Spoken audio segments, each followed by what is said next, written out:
Untuk Pak Yai Fauzi, mohon refleksi sedikit. Pak Nun Sewu, refleksi sedikit. Enggak Mbak, saya mau tanya kenapa Anda pelacur bisa masuk surga? Gini Mas, saya memang dulu sering ke kafe, karaoke. Mas kan salah satu pelanggan saya.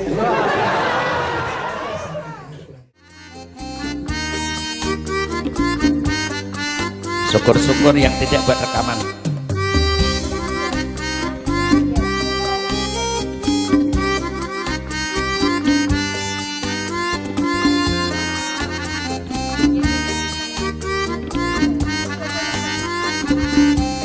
Ya dana, ya dana, dana, ya dana, ya dana, dana, ya dana, ya dana, dana, ya dana, ya dana, dana.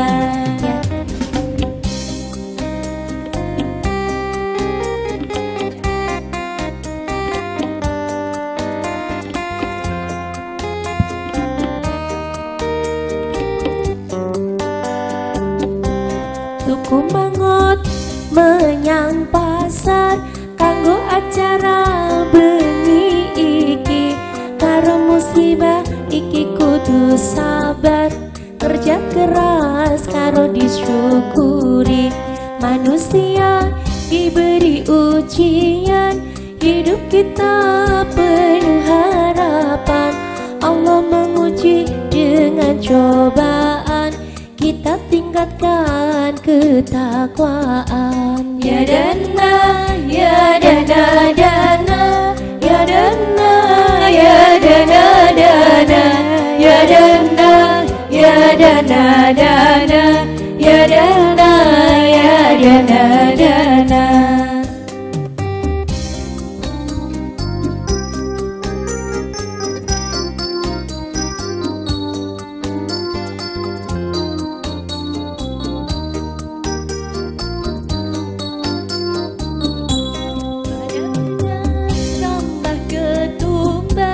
Madu manis dari si lebah, hormati guru yang mengajar supaya ilmu menjadi berkah. Lapangan bola amatlah lebar, tempat pemain banyak bertemu. Bersabar ketika belajar, itulah kunci mendapat ilmu. Ya dana, ya dana, dana, ya dana, ya dana, dana, ya dana, ya dana, dana, ya dana, ya dana, dana.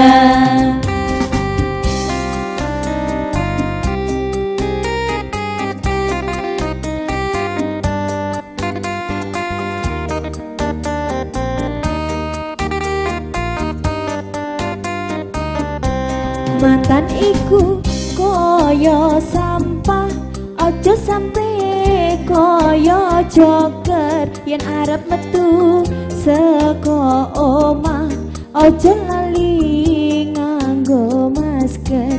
Januari akeh bencana, bencana bikin terluka. Salah satunya ada corona. Ya Allah ampuni dosa kita.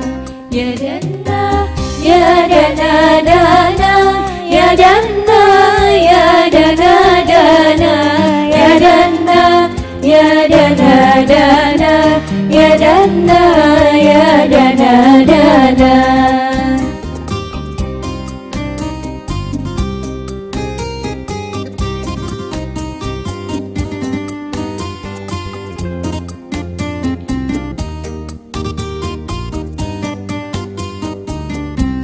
Zaman akhir sudah nampak, menguji iman semua orang. Tontonan semakin banyak, tuntunan makin berkurang. Wayah bengi kukah-kukah, ngajak tangi kanggo ngibadah. Urip kuwi bungah lan susah, penting amanah uga istiqomah. Ya dana, ya dana dana, ya dana, ya dana dana, ya dana, ya dana dana, ya dana, ya dana dana.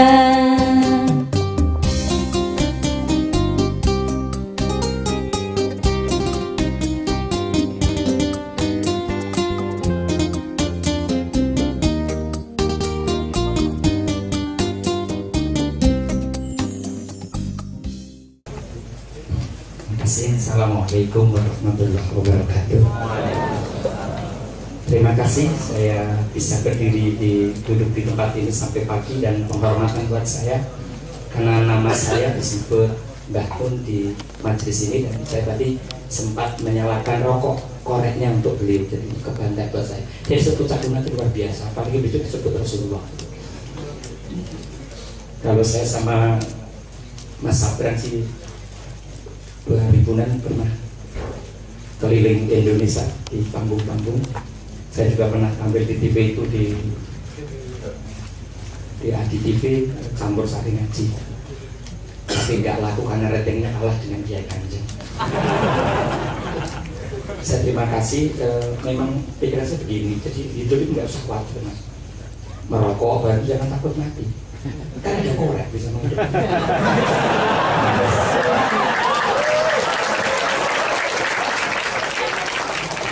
Kalau saya pikir-pikir manusia sama setan itu tanpa hidayah memang bagus setan. Dari pandangan-pandangan teman-teman lain, setan itu kalau nggak salah Mbak Ayu, dosa sama Allah cuma sekali, nggak mau sujud kepada Nabi Adam atas perintah Allah sekali saja. Lainnya itu setan itu baik kok. Menurut buku persetanan yang saya pelajari, saya tuh belum pernah dengar setan kok selingkuh.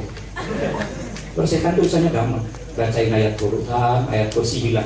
Manusia itu kalau nggak dilempari kursinya hilang. Jadi mohon maaf, konteks kekeliruan kita itu kadang kita salah sangka. Itu ada kejadian di kampung saya, ada seorang kakek-kakek umur 70 tahun dan Isa itu dan 10. Digerutuk orang satu kampung, RT, RW, sampai lurahnya. Kakek itu sudah tua. Kalau sudah pikun nggak usah ada Isa kok jam 10. Kakeknya jadi, kowe sing budek. Kamu aja nggak punya telinga.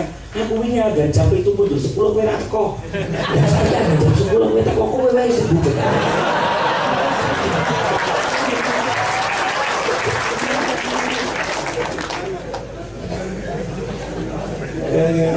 Itu jadi begitu ya. Jadi makanya di dalam kitab Tabi'ut itu benar ya. Makanya jangan sombong dengan ahli ibadah.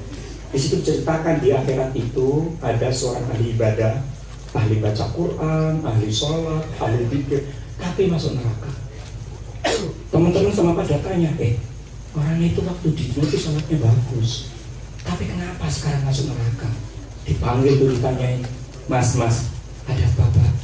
Saya lihat dulu waktu di dunia itu bapak itu ahli sholat, ahli zikir, ahli baca Quran, tapi kenapa bapak sekarang masuk neraka? Gini mas, memang saya dulu ahli sholat, ahli baca Quran, ahli zikir, tapi saya menganggap ibadah saya itu paling benar. Yang sholawatan, yang zikiran itu bebas, doralah, ngerokok. Ternyata Allah marah sama saya, seakan-akan saya lebih berkuasa dari Allah. Saya kemudian dimasukkan ke dalam neraka supaya dia mencicipi apa yang dia katakan. Akhirnya dia masuk neraka, mas. Itu ahli ibadah. Bapak Ero tuh jangan sombong. Tapi tidak lama kemudian ada seorang pelacur. Kalau di kampung saya itu WTS. Kalau di daerah Semarang itu namanya Ciplet ya.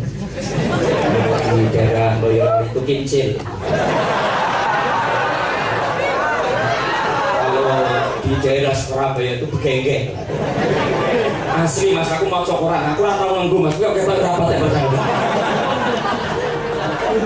Kok pengalaman dia. Ternyata yang pakai rok mini itu tidak cuma perempuan. Itu saya sering lihat itu di terminal. Sedap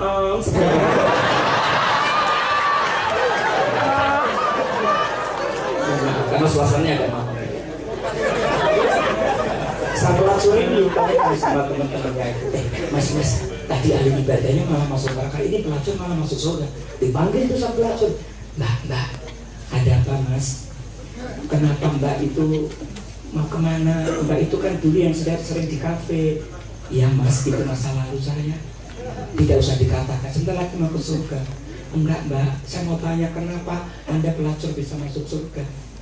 Gini Mas, saya memang dulu sering ke kafe, karaoke. Mas kan salah satu pelanggan saya. Iya Mas, saya memang dulu pelacur BTS. Saya ini janda anak 2. Suami saya terlalu sayang sama aku, sehingga saya tidak diizinkan untuk bekerja.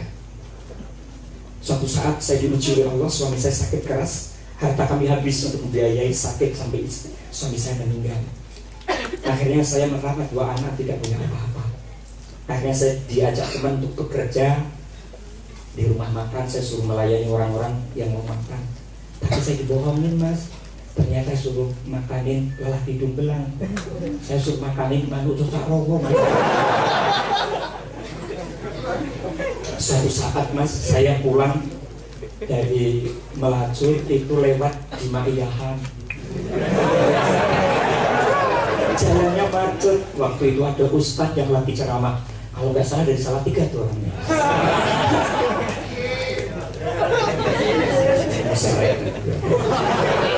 Waktu itu macet cuma 3 menit. 3 menit aja ustadz ini ceramah. Hidayah datang, ustadznya bilang, barang siapa mau bertobat dari dosanya sebelum nyawa sampai ke kerar tenggorokannya, tobatnya diterima oleh Allah. Saya langsung merinding Mas. Saya pulang, langsung aku hadus Mas, saya tobat. Kemudian saya bekerja sebagai pembantu rumah tangga. Sampai saya mau mati, sholat saya belum benar Mas. Saya jam 5 pagi, pulang jam 5 sore. Tapi ternyata Allah memberikan ampun. Setiap malam saya rukuk dan sujud, dan aku diampuni oleh Allah. Coba ya pun terus nek ngono pelacur sih ya coba. Itu sama seperti saya. Cuma orang tua saya itu bilang begini, Le, kalau kamu pengen jadi orang yang berhasil, besok dunia itu akan rusak. Yang selamat hanya 5, itu orang tua saya. Karena orang tua itulah saya sangat sayang banget sama istri. Istri saya itu kalau belum mati belum mau saya kubur.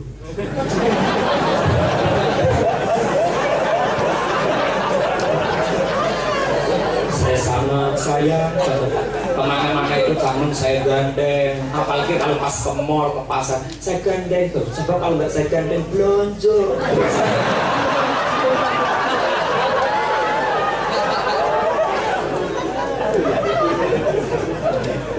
5 perkara nak, karena kabut mau.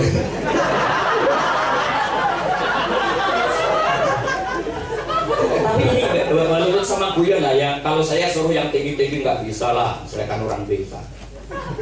5 perkara. Nah, kalau kamu pengen selamat, simpel aja nak. Jangan makan kalau belum jelas halal haramnya. Jangan ngomong kalau belum ada manfaatnya. Jangan keluar kalau belum ada tujuannya. Hiduplah apa adanya, dan jangan mencari keburukan sanak saudara. Jadi ketua-ketua muncul apa harus ngantuk? Ternyata memang rezeki nggak punya alamat. Orang kaya itu nggak jamin hidup bahagia, tapi kalau orang miskin pasti susah.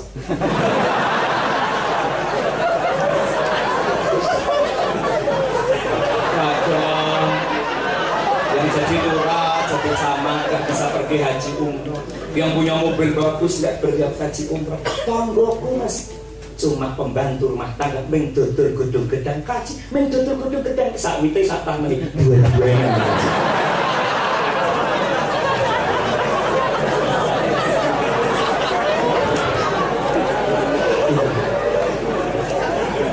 Sehingga yang waktu 3 menit ini saya berterima kasih ya. Mohon maaf Mas, saya nyampaikan sederhana sajalah. Mohon maaf, Lanun saya jadi mubalek sudah 30 tahun. Ya saya sudah 48, istri saya sudah 3, anaknya.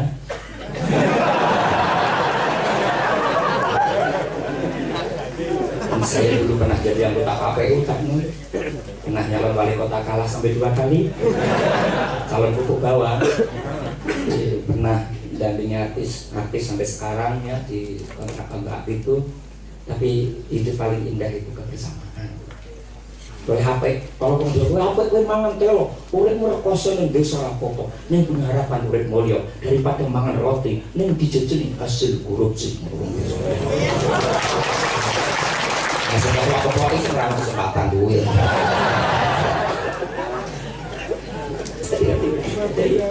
Mohon maaf teman-teman, sebenarnya rezeki itu gak punya alamat benar.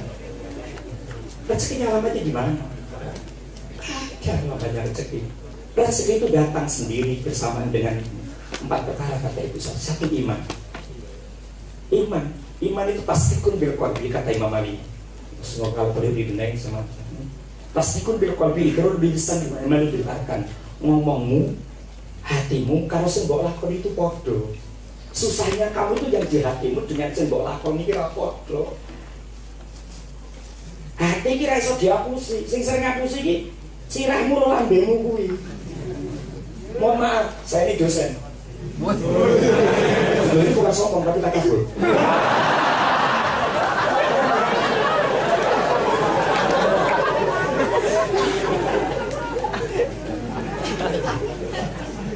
Mohon maaf, 90% orang berbuat maksiat itu tanpa agama itu tahu.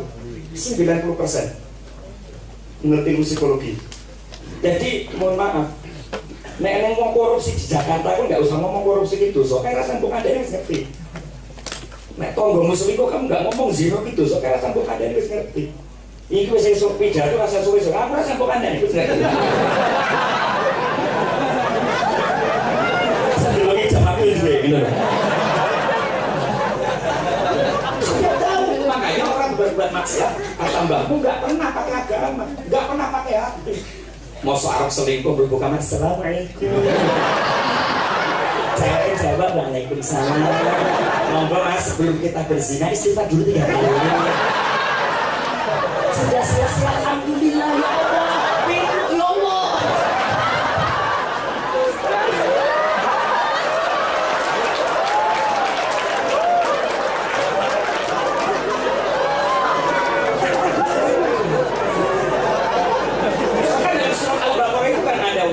Tanda orang bahagia itu selalu kan wal iman, wal mal, wal nisa, wal banin.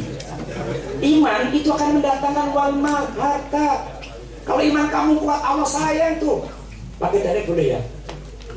Lillahi ma fis samawati wal ardi, langit itu milik Allah. Ud'uni astajib lakum, jalu kamu mintalah diberi.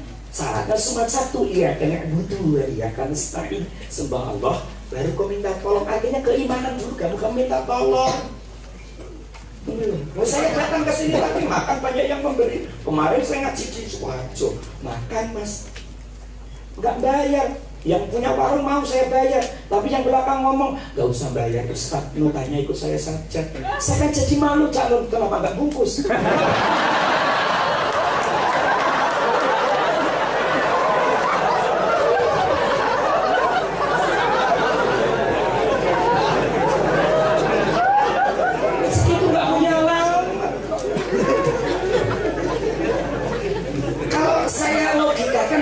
Sudah wali iman, wal mal, wan nisa, wanita, rumah tangga, nggak usah kamu bingung-bingung.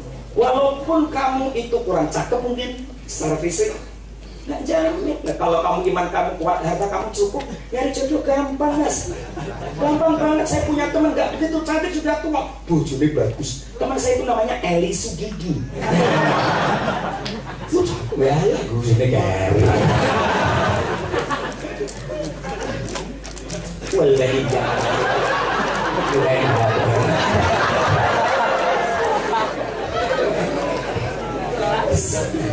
untuk itulah teman-teman, makanya keimanan dan keilmuan itulah, makanya dikaji di sini. Saya salut, ini kurang 2 menit, saya gak panjang sedikit boleh. Keilmuan dan ini nyatu. Di saat orang Islam dikelompok-kelompokkan di mana-mana, kelompok Arung, kelompok Kopiah dan Sarung, ada kelompok RCTI rombongan Celana Tinggi Indonesia, kelompok Ajiro pasukan jenggot Rasul, ada kelompok KMT kelompok mangan terus.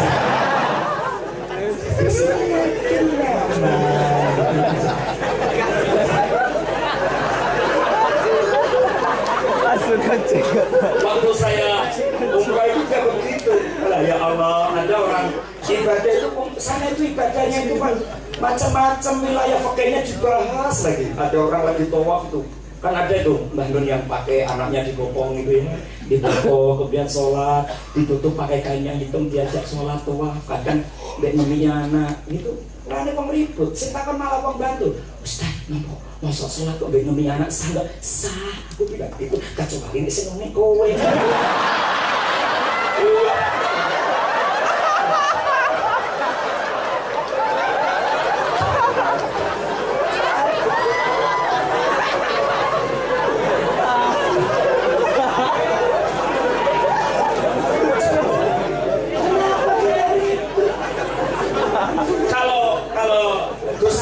Orang yang masih meributkan keimanan orang lain itu pertanda keimanan dia itu belum yakin dengan keimanan sendiri. Apa ya lah, jangan panggung. Begitu, makanya teman-teman, orang masuk surga itu insya Allah rombongan-rombongan. Saya ingin masuk rombongannya Mbah Nun besok ke surga. Saya milih Katri biasanya sentusannya rodo akhir.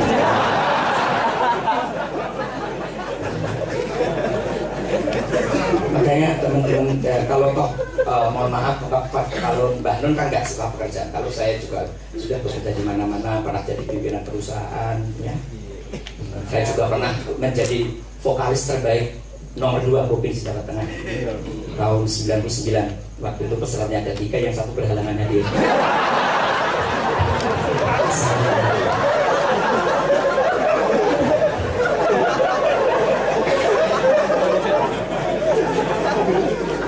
Makanya teman-teman, saya harapkan hari ini menyatu ya, wanita dilindungi, disayangi. Saya selalu tadi kalau wanita dijaga. Kenapa wanita tidak diciptakan dari tulang kaki laki-laki? Karena wanita akan diinjak dan dihina. Kenapa wanita tidak diciptakan dari tulang tangan laki-laki? Karena wanita berusuran perintahan bunda laki-laki. Kenapa wanita tidak diciptakan dari tulang kepala laki-laki? Karena wanita bukan untuk menguasai laki-laki, tapi wanita diciptakan dari tulang rusuk laki-laki untuk menjaga jantung, hati, dan perasaan.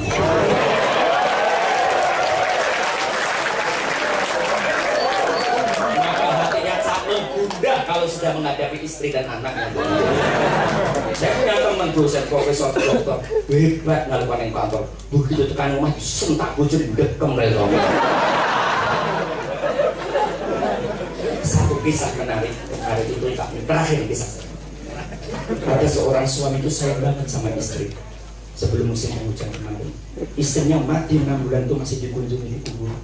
6 bulan saudara. Setiap hari disiramin, dikunjungi, disiramin pakai air. Sampai istri saya itu cemberut, Mas. Kalau besok kita suami istri seperti itu, Mas. Istri sudah mati 6 bulan, setiap hari didatangi, didoain, disiramin pakai air. Moga-moga kita besok seperti itu ya, Mas. Kalau nanti saya yang mati duluan, amin. Kalau Mas duluan juga begitu. Iya, saya betul ya. Kemudian saya penasaran, setelah 6 bulan lebih 3 hari saya panggil, Mas, saya bener kamu sama suami, sama istri. Suamimu, istrimu mati 6 bulan. Ada dari kamu kunjungi minimal malam Jumat kamu datang, kau sirami dan kamu doain. Apa rahasia rumah tanggamu, Mas? Gini, Ustaz, istri saya itu meninggal dunia karena sakit. Seminggu sebelum wafat dia pesan kepada saya, Mas, kelihatannya saya bakal mati duluan. Saya titip anak-anak ya, Mas. Saya pesen satu saja, jangan sekali-kali kau kawin lagi sebelum rumput tumbuh di kubur.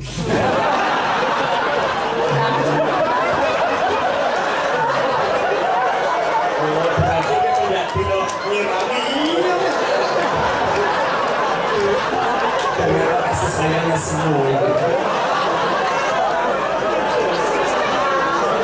Ya itulah, sekali-kali kalau saya nggak ada makna agamanya, makanya saya disebut kiai itu nggak pakai cowok. Terserah aku nyebut apapun, yang penting saya itu ceramah, ngajak orang itu senang gitu aja. Saya tidak punya kapasitas intelektual, walaupun saya dosennya. Saya tidak punya kapasitas seperti itu karena jamaah yang saya hadapi adalah orang-orang kampung, tapi senang di sana kalau kampung itu enak. Makanya orang Islam itulah yang nyaman aja lah. nggak usah terus pakai jilbab itu kalau pas keluar. Kalau di rumah ya sudahlah, pakai pakaian serotot terontong-terontong. Dia selera. Gue neng pala gue jilbab gue juga rapat kausan sipil. Bojone nyokot kelem jempol.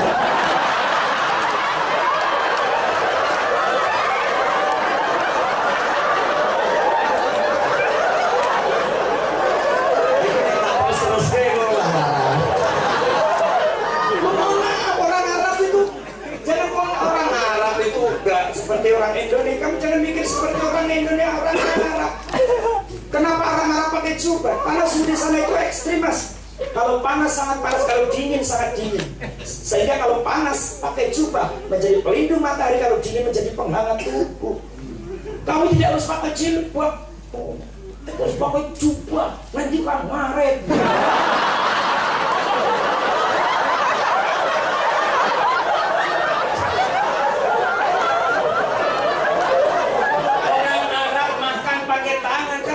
Dimakan roti gandum sama kurma, maka begitu makan terus tahan dijilatin, karena sari madu dan sari gula. Kurma yang bagus itu di kulit kurmanya, sehingga makan terus dijilatin. Kamu boleh makan seperti itu, tapi delok sing mbok makan.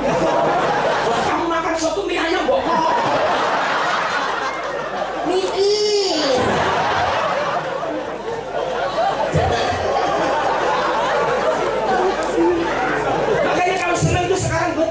Kamu nggak usah takut dengan masa depan anak-anakmu. Anak-anak kita, saudara kita besok diberi rezeki oleh Allah. Jangan takut karena Maya takut tapi besok kerjanya gimana. Allah yang kasih rezeki kok. Itu enggak, Mas. Minuman ini mahal apa tidak tergantung ilmunya kok. Milihnya tak itu putih paling ya 5.000 lah. Saya pernah minum satu gelas segini, Mas, 25.000. Nih terminal Montor Mapur. Malah kemarin saya satu gelas 150.000. Istri saya tanya, Mas, satu saya kata betul. Cawongnya ya, cawongnya gimana?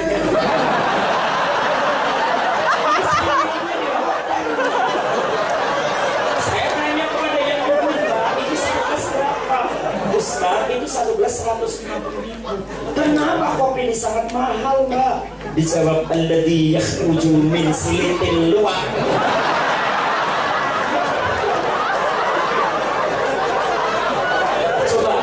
Barangkali agak untuk membuat suasana menjadi lain lah. Tapi paling tidak itulah. Makanya saya pilih komunikasi publik seperti ini. Jangan merasa sombong. Orang merasakan nikmatnya kaya karena pernah miskin. Orang merasakan nikmatnya sehat karena pernah sakit. Ya kan? Kalau mau seneng sekarang, jangan nunggu tua. Makan enak kok ngenteni tua. Mana enak ngenteni lorong. Naik mobil anyar kok ngenteni ambulan. Jadi ini sos lonjol lah.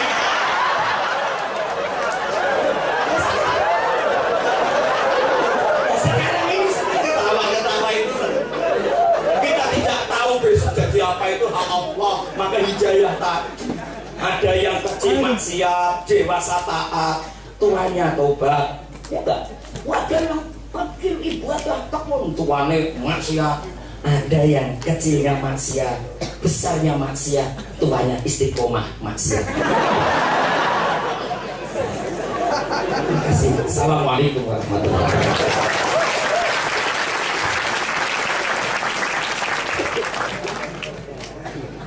Oke, teman-teman sekalian, kita ucapkan terima kasih kepada Kiai Fauzi. Saya derek titip Cahyo Sumobar. Dan di Ma'iyah ini tidak ada organisasinya, tidak ada strukturnya, tidak ada atasan bawahannya. Sampean di Ma'iyah, alhamdulillah, tidak di Ma'iyah, alhamdulillah semua baik.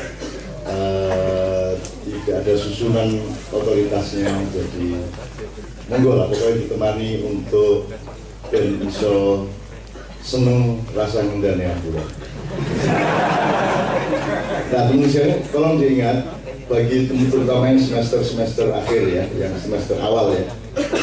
Jadi beliau ini memiliki di Ma'iyah itu kan kita dulu sudah mengenal ada pembongkaran mesin otak kita, mesin hati kita dibongkar supaya mendekati atau berkembang menuju apa yang sebenarnya disiapkan oleh Allah. Menurut Sabran kan otak manusia digunakan paling banyak sekarang masih sekitar 8% ya Bang? Iya berapa? Yes, sekitar, pokoknya isi. Apa namanya? Kalau otak dipakai 10% itu penelitian lama yang terbukti tidak benar. Oke. Jadi kalau sekarang ya bisa dikatakan bahwa otak kerja itu hampir selalu 100%, yang fungsi utamanya membuat seolah-olah yang kerja hanya 10%. Oke. Tapi sekarang kan ada kerjaan standar dan kerjaan kreatif, ada kerjaan kuantitatif, ada kerjaan kualitatif. Maksud saya gini, jadi kita mengenal misalnya ono wong sing berujur wae berat bal-balan iki ora gelem menggok-menggok, ora gelem oper silang, ora gelem namburi tapi itu. Jadi orang yang berpikirnya linear. Dan ini bagus untuk orang yang memang taat dan pegawai yang memang hidupnya di situ.